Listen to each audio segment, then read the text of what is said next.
I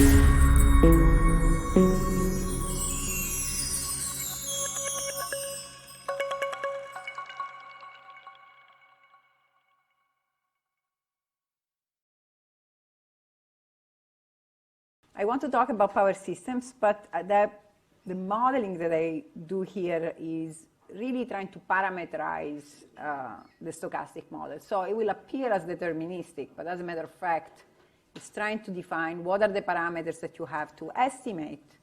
And some of these parameters are naturally not random. So the maximum likelihood approach will be more appropriate, and some are, right? So it's important to sort of understand a generative model for the data so that you can capture what's random and what is not, and then estimate what's to estimate, and also utilize physical property of the system that you know without estimating anything. Those are parameters that fit in your distribution. So I want to talk about a framework that will allow you to connect time series and stochastic processes to what's going on across a graph.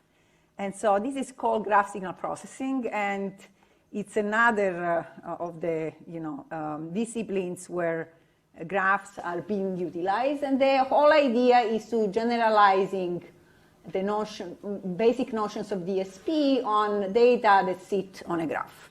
Okay? And my first treatment will be all for real data, and I will explain to you that actually a lot of things can be simply generalized to the complex case, which is what is interesting for power systems engineers that describe the state as a phasor. Okay, so first of all, how do we connect DSP with graph theory? Most of DSP and Fourier analysis is based on the idea that you have a shift operator, right? So, and that filters have the properties of being shift invariant, right? So if you shift the input of a filter, you get an output which is the shifted version of the output of the unshifted signal.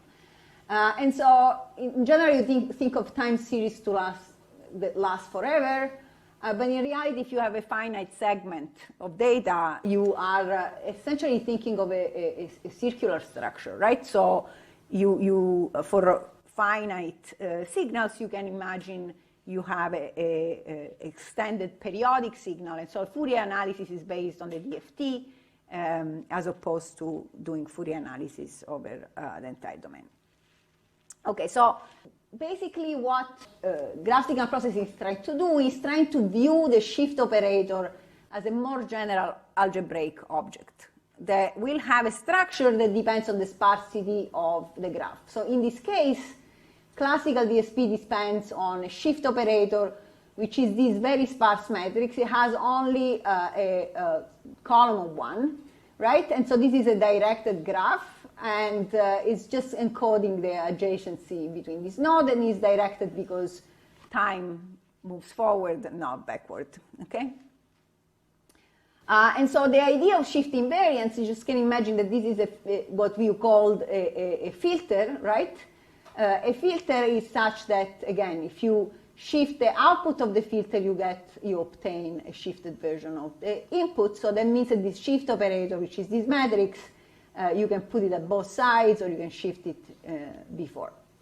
And what's important here is that this simple fact, like the fact that you want to describe an operator as, the fact that you want to describe this linear relationship as a shift invariant relationship tells you already that you are only dealing with operators which are matrix polynomials, and are matrix polynomials in this shift operator, right? And here there is nothing that has to do with the graph. This is just purely an algebraic definition. But it so happens that this algebraic definition works perfectly with what we normally encode as a shift.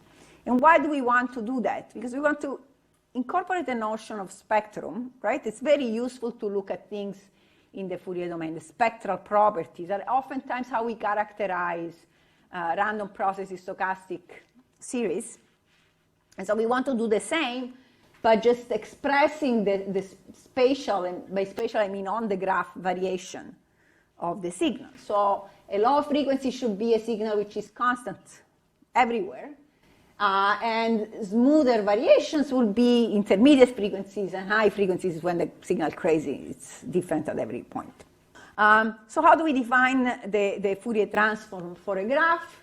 A reasonable way of defining it is by using the eigenvector decomposition again of this matrix, and the shift operator, as I said, doesn't have to be symmetric. In many papers, it's chosen as to be symmetric for convenience or because the model justifies it. But because of this, in general, I will keep the inverse here.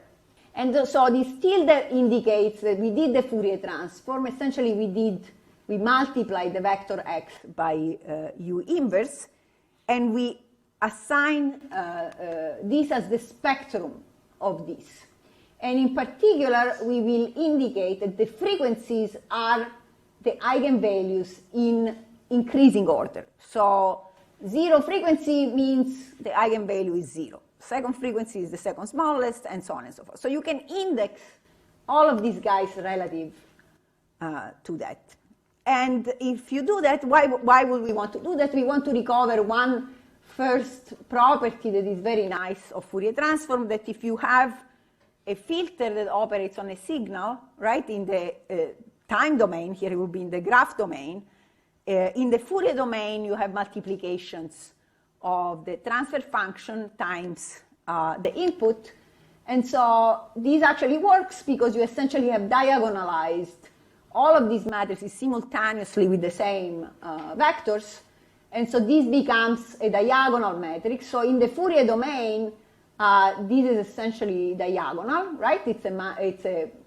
Every entry of the diagonal is a polynomial in the corresponding graph frequency, and so you have this multiplication, okay? And I might add that this definition effectively generalizes what happens here, because the eigenvectors of this matrix are the Fourier basis, are exactly the DFT, okay? And so that works, right? This is exactly how you want to define, generalize the definition. And why are these good definitions for frequency? So again, what defines frequencies in the time domain are sort of variation. These are lower variation, these are higher variations. So how do we define variations? In general, you can imagine that if you have low variations, if you shift the signal, you should have something which is similar to the signal, right? And so that's a natural definition. So here you may need some normalization. But basically what we say is that a shifted version of the signal, if that is similar to the signal, then we say that that's a low frequency. And if this p norm is the second norm, that's exact. The eigenvalue essentially tells you whether this is a low variation or high variation. And in particular, you can also generalize the idea of a band-limited signal. A band-limited signal will have only components that are close to the low frequency, but you can have bandpass and so on and so forth. And so what these signals are signals that could be expressed in a lower dimensional space, which are the graph frequencies. And now you can generalize the notion of sampling, right? If you have a band-limited signal, you can decimate the samples and reconstruct it perfectly. And so here what we can say is essentially that we can reconstruct the original signal by selecting, this is just simply a selection operator, only some of the frequencies, which are the frequencies where the signal is active. If these are the low frequency, would be the set of the set of components that correspond to low frequencies. Since the signal is only a function of these low frequencies, this matrix is tall, right? There are more entries in this vector than there are columns here, because these are the few frequencies that are active. So that means that I can sandwich these operations with another matrix that is downsampling my signal, right? So this is the ones and zeros and just picks the entries that I want of XA.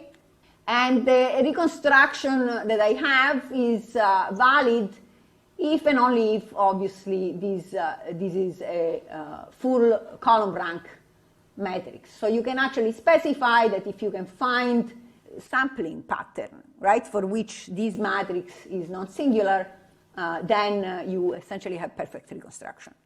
So if, however, the GFT doesn't have good properties, right? So the Fourier transform for signals that are time series has really nice properties because it's not sparse, right? So sinusoids are defined. But actually what happens is for graph, oftentimes these vectors are sparse, right? And if they're sparse, if you put all the samples in the portions of these vectors that have no entries, then your reconstruction becomes problematic, right? So it's very important to look at the structure of these eigenvectors in order to understand how you can place this sampling pattern, which has an impact on, in essence, on your sensor placement, right? Or on the sensor's measurements that you can miss. And the sparsity structure we will see is very much dependent on the sparsity of the GSO operator, which is essentially the graph you are trying to model. And of course, you can generalize this sampling. You can imagine that you have some linear operator here that scramble these measurements. As long as this sensing matrix is invertible, you can recover the data. The other interesting thing, something has happened to my picture over here. So let's say that these are several graph signals. You can stack them. Obviously, we're looking at them as a vector. You observe several of them. So if you have a generative model like this, if your excitation is a process which is independent from observation to observation, then you can see that the covariance structure of the output will depend essentially on the filter, right? Will be this filter times its self-transpose times the variance of the entries, right? And in general, we have a structure that depends on that. So if you have a lot of samples, if you have a filter which is essentially low pass, then your covariance will be low pass, which essentially means that you're going to have things that look low rank, right? So you're going to have the covariance reflect these low dimensional structure that exist in the data. And what is interesting in the context of power system is actually to combine time series, because you have a signal that evolves in time, together with the scaffold where these signals are placed, which is the grid, right? And the state of the grid is determined, essentially is uniquely reconstructible from the voltage phasors at each bus. So that's our graph signals in essence. And what are the Fourier bases for this? Are essentially we call it the Kronecker product, right? So these are really combining the DFT basis and the eigenvectors for the operator. And you can, if you have a dynamical model or a generative model that describes your data in time through a temporal filter, you can actually express a combined filter response, which is essentially combining the Z transform with the response of the filter. So every time t has a corresponding term here. So every time t you have a certain graph filter. They don't have to be decoupled. They could be different for every time instant. And then you can describe the relationship between some excitation, which is your input series of excitation, with the graph filter response in the Z domain. Okay, so you just took the Z transform of every filter output. And so that's the structure of your time-varying graph filter. And you can essentially also take the Z transform of this object and define it as a combination of the shift, the powers of the shift operator. So for every Z in the Z domain, you have a different weight that depends on the Z transform of this particular response. So you have exactly all of this, but the main information we want to retrieve is, again, the fact of describing input and output in the Z domain or Fourier domain as a product of the filter response times the Fourier domain equivalent of the output and the input.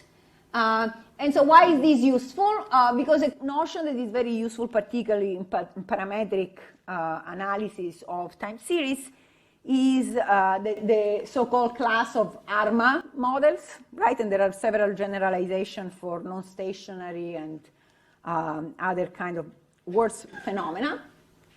But here we can see that we have a nice generalization over graph filters where your AR response will be a diagonal matrix and multiply the output, right? So this will be the feedback component, and here this will be the moving average component. So you have both input and output response. And this will be the Z transform of this Fourier domain version of the graph filter that describes this AR response, and automatically here you have also the MA response. So why is this useful? Well, we may want to understand the structure of this data.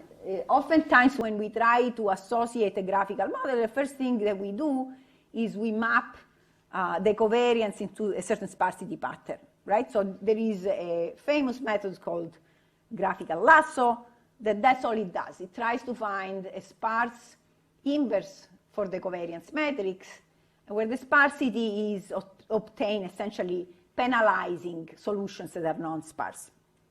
So in this case, if we believe that this signal already has low frequency representations in the graph domain, right? So then we actually absolutely know that if it's low pass, that is going to be low rank, right? And so if it is low rank, a number of things open up. Like, for instance, you may want to reconstruct samples that you're missing, right? Not just placing data. So if you know that this is low rank both in the time, right, in the graph and in the time domain, then what you can do is you can take graph signals over different times, and each graph signal you can shift, right? Because it's low pass, so it's going to be similar, right? And utilize the similarity to essentially fill up the missing points or correct the missing points or denoise the missing points. So this suggests that you can form a matrix with all these time series shifted. This is called a Hankel matrix. And what you're going to try to do, if you don't know the graph frequencies, what you're going to try to do is simply force it to have your estimate to have as low rank as possible. This is what this star is indicated. And be such that everything that is reliable in your observation matches this estimate. So this could be a regression to fill up missing data. And all this just comes from the fact that you say it's low pass in the graph domain and in the time domain, and therefore I can utilize this technique. But the fact that this is a graph signal also gives other insights. So if the graph signal is low pass, what does it mean? It means that the signal itself is dominated by the low frequencies, right? So these are the eigenvectors that are associated to the smallest eigenvalues, okay? Not the largest eigenvalues, right? So typically principal components are the largest eigenvalues. Here, instead, they are the smallest eigenvalues. And here there is an interesting fact, is that if you do a simple k-means clustering of your estimate of the covariance matrix, which is going to sit in this low rank, you are actually going to tend to separate the communities that are in the graph. And the reason is that this is a famous relaxation that is used, in fact, in clustering of an integer optimization that tries to divide parts of a graph into densely connected components that are loosely connected among each other. So this is the minimization of the ratio cut problem.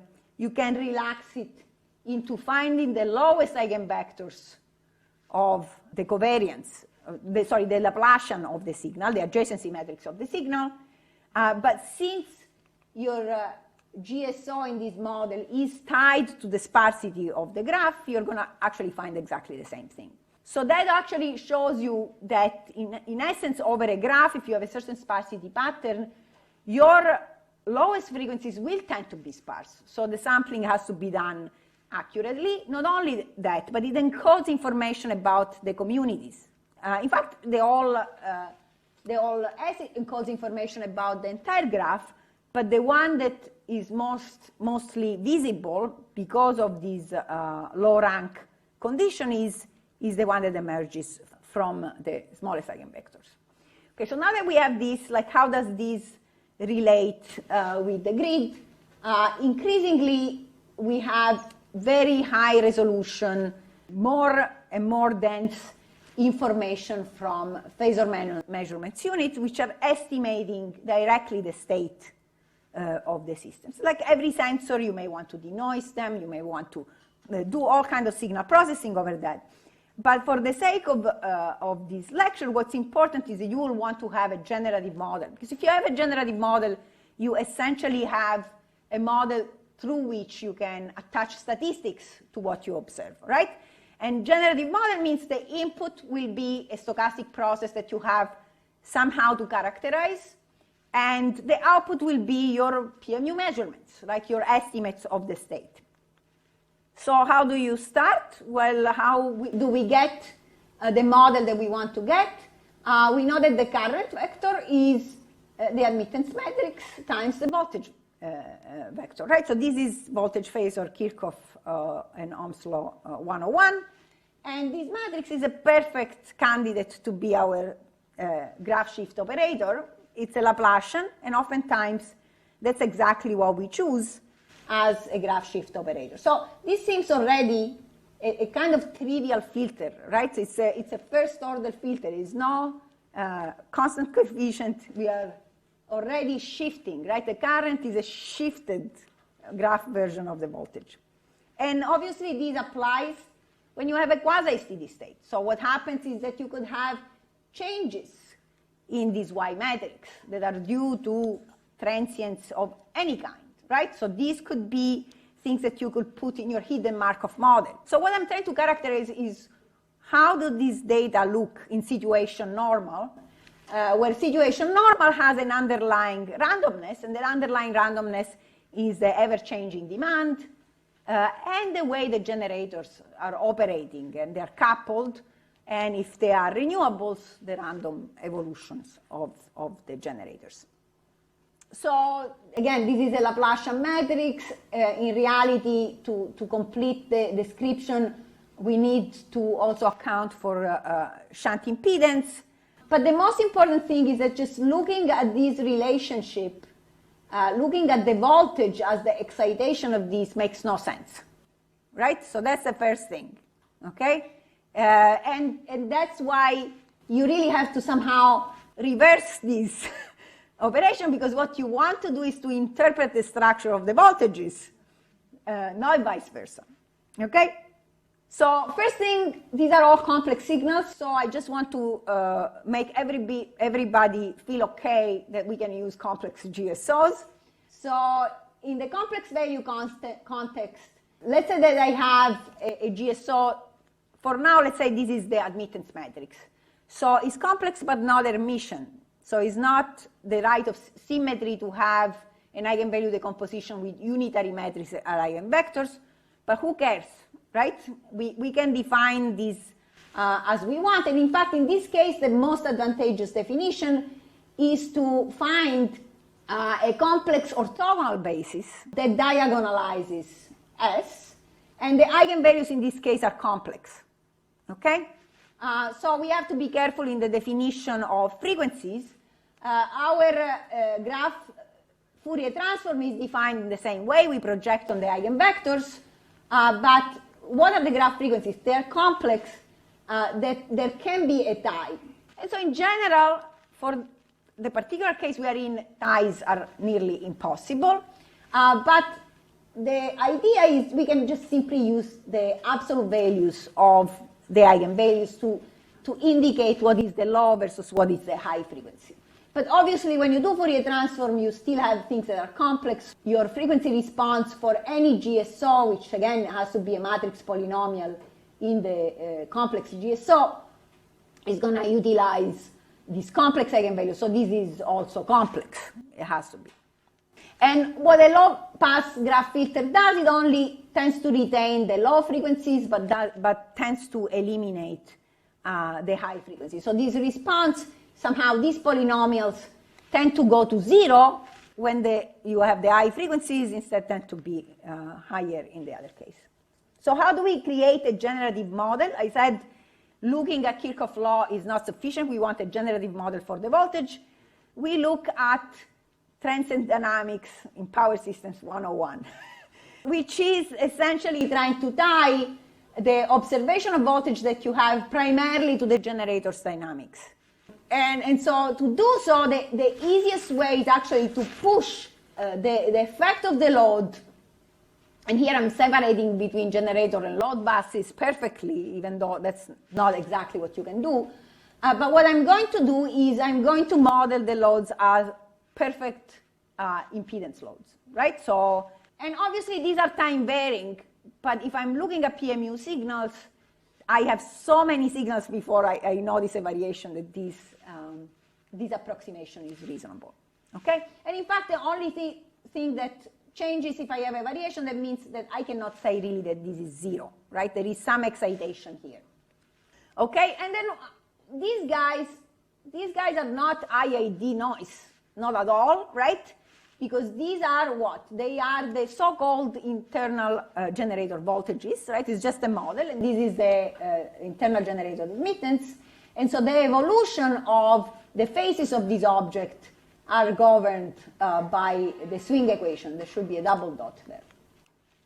So then I propose that the correct graph shift operator for the signal is not exactly the admittance matrix, but is exactly this operator, right? And you can see that the idea that phasor measurement units have actually a low rank nature, have some kind of smoothness in time, can be perfectly justified with the previous relationship, taking as a graph filter the inverse of a matrix. You can always express through Cayley-Hamilton theorem the inverse of a matrix as a polynomial. And so now you have this nice generative model, and there is obviously some error, right? But in fact, this error kind of lies in the same rank, because this error is mostly generated by the fact that this admittance is not constant, right? So that's what happens. And so the frequency response of this is also very simple. It's 1 over lambda, right? And so since typically these will be dominated by not so much the diagonal, right, but the admittance matrix itself. So these eigenvalues will tend to be very different, right? Because we know that the admittance matrix has a poor condition number, which is also due in part to his sparsity. So let's make a very brutal approximation. This is not quite exact, but let's pretend that all these diagonal terms we can approximate with some constant times identity. Then in this case, this matrix polynomial could be expanded in this GSO. In fact, the eigenvalues will be exactly equal to the eigenvalues of the admittance matrix plus this constant. And so there is a notion of k eta separable low pass graph signals, which is a simple definition that is essentially saying if you take the eigenvalues, the frequency response of the filter from k plus 1 up to n, the maximum entry that you have here, divided by the minimum entry that you have in the low frequencies, this is less than 1. If this is less than 1, then essentially you are saying that you could approximate reasonably with k frequencies the output of that filter. And so here we have a record of PMU data, and you can see that the GFT exactly follows this trend. And I want to say that as a disclaimer, and I think I have a slide that says that, but I wanted to show you this picture here. This is this trend 1 over lambda. This is a log scale, so 1 over lambda goes like minus lambda, minus log lambda here. So these are are these real PMU data or are these synthetic PMU data? These are synthetic PMU data that I borrowed out of a synthetic case called the actives case that was generated recently. This offers all the generator dynamics. And the reason why I use synthetic data is that to validate my theory, I need all of these parameters that are usually not available if you get a set of data that are real data. But all of these features that I'm mentioning, the fact that you have these low rank properties, et cetera, are found also in real data. So also I want to mention is that you can also look at the relationship in this fashion and understand that essentially this is telling you that the sparsity of these matrix, which is exactly the same sparsity as the admittance matrix, right, because they are all off by a diagonal entry, is constraining only certain subset of voltage phasors that are essentially in adjacent passes to be correlated through the dynamics of the generators. So this is sort of giving you your graphical model, right? And this is why a lot of people that just apply graphical lasso to PMU data, they are finding that they're learning the admittance, the sparsity of the grid. This is not something magical. This is because the Bayesian dependency is encoded exactly by the graph. So how do these, these adjacency matrices or these Laplacian matrices look, right? So this is the sparsity of the admittance matrix, which again is symmetric. And this is for this particular actives case that I am using. And just like real admittance matrices, what you see is that there are clear community in this graph, right? And you should expect it because there are cities, municipalities that have a denser network, and then they are more loosely connected among each other. And so what we said is that if I do a k-means clustering of the eigenvectors, right, of the low frequencies, I should be able to find these communities, in fact. This also has a lot of impact in terms of sampling, right? Because clearly the sparsity of this is reflected in the sparsity of these eigenvectors. So if I want information about this community, I cannot put all my PMUs in these other communities, right? I need to essentially sample these communities sufficiently densely. And you can see that generators are not so much in communities. I mean, you would expect it. By the way, these are real generators. In the actives case, those are geolocated, the real generators that are in Texas. So there are about 8 communities in this graph that, you know, match the greater municipalities. Now we want to model the excitation, right? So if we want to go fully Markovian, right? What happens to the excitation, right? It's not an IID excitation. And so unfortunately here we only have information about the phase, right? Because the phase is what we know through the swing equations. Maybe Ian can help me finding more dynamical models, but these are the models that we study, right? And that characterize this. But I really want to characterize the entire excitation. So how would I do it?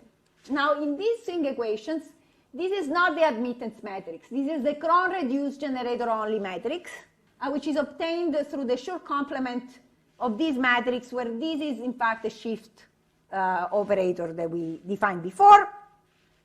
And what I'm going to show next is that even this is a classic case of something that is, in fact, both a filter, a graph filter in this Cron-reduced generator network, and a dynamical filter. Obviously, this is clear.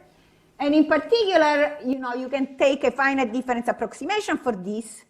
And let's also assume that the damping over the masses, this is roughly a constant ratio. This is not truly necessary, but it's convenient to express the relationship. So this Cron-reduced matrix renormalized by these masses is what I propose should be utilized as the shift operator for this filter. And in fact, you can write the dynamics of this filter, of these the imaginary part of x, which is the logarithm of the generator excitation, through these terms, and these are all the responses that correspond to the different time shifts. And the reason why I'm taking the imaginary part here, I think I skipped the definition. I put it somewhere and I erased it. So the x vector is nothing but the logarithm of the E vector that represents the generator voltages. So the imaginary part is the phase, and the real part is something else, but since I want the dynamics, or I'm just using the swing equations, I can only characterize the imaginary part.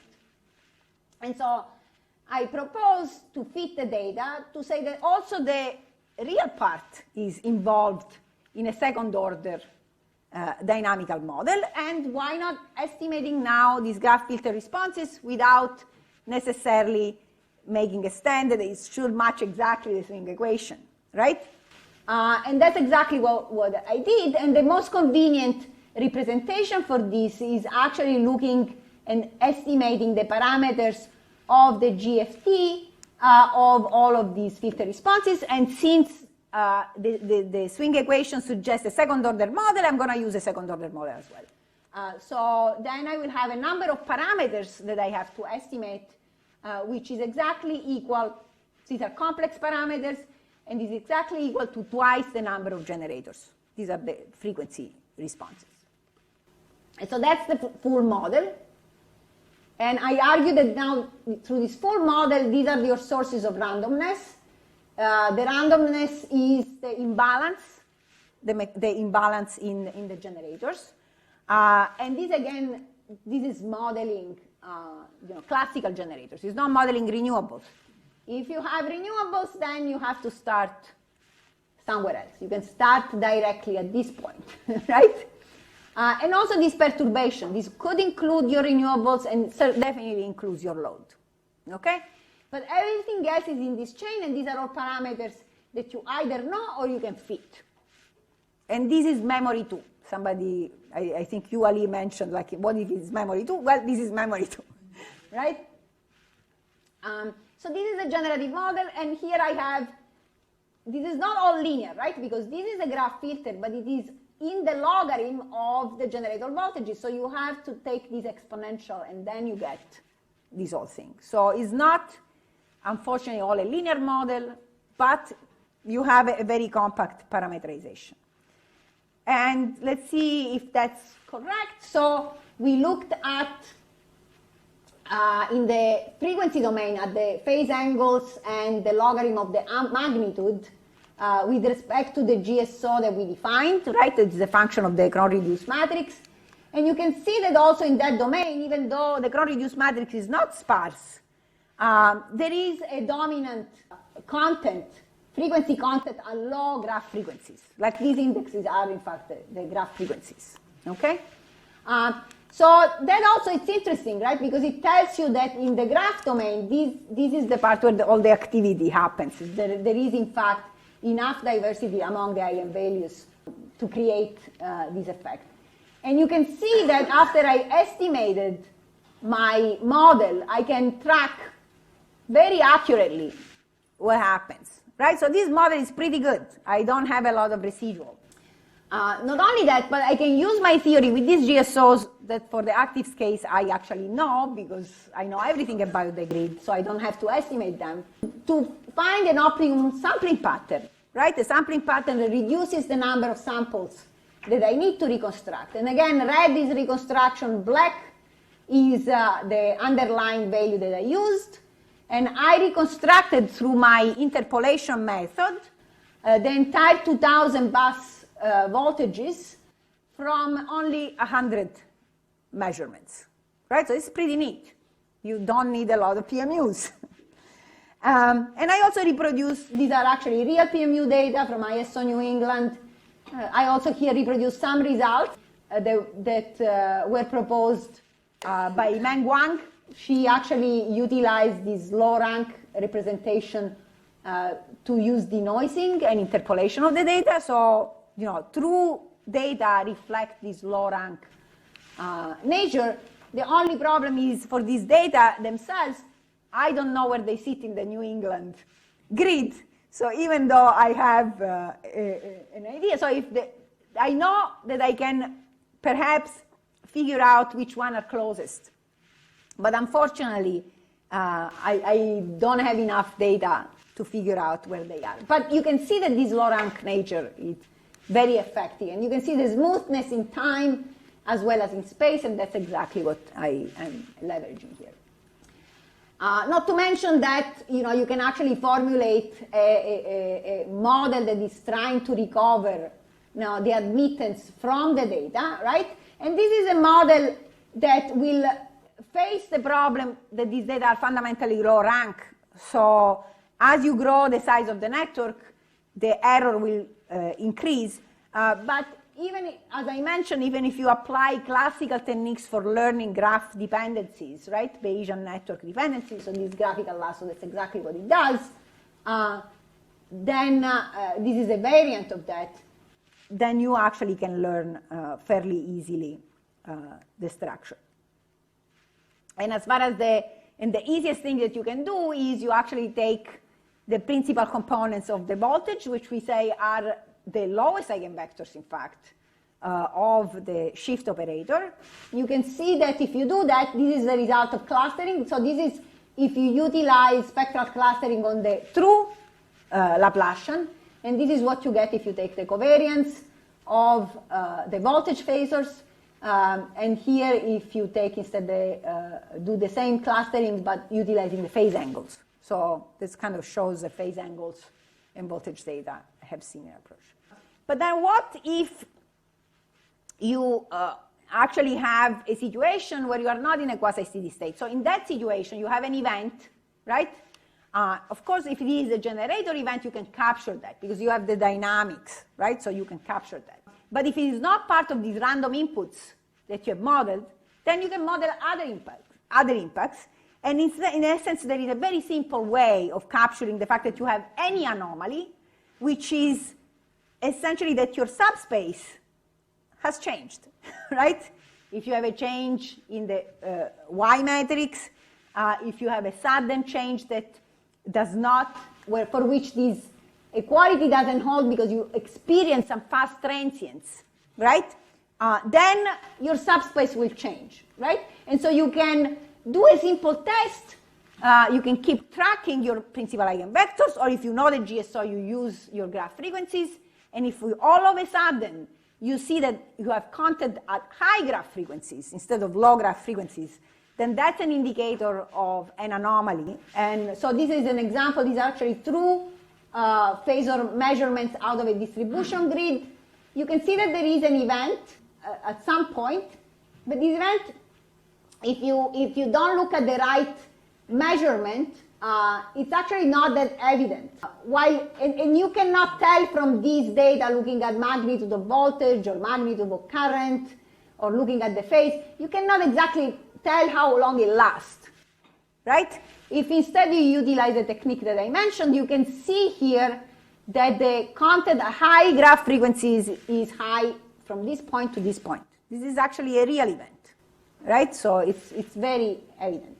And one funny thing is that the method that you're using here is very similar to a method that is used in sonar and radar, right? Where you actually are trying, in that case, your null hypothesis is the opposite. Your null hypothesis is you have something which has all frequencies, because that's white noise.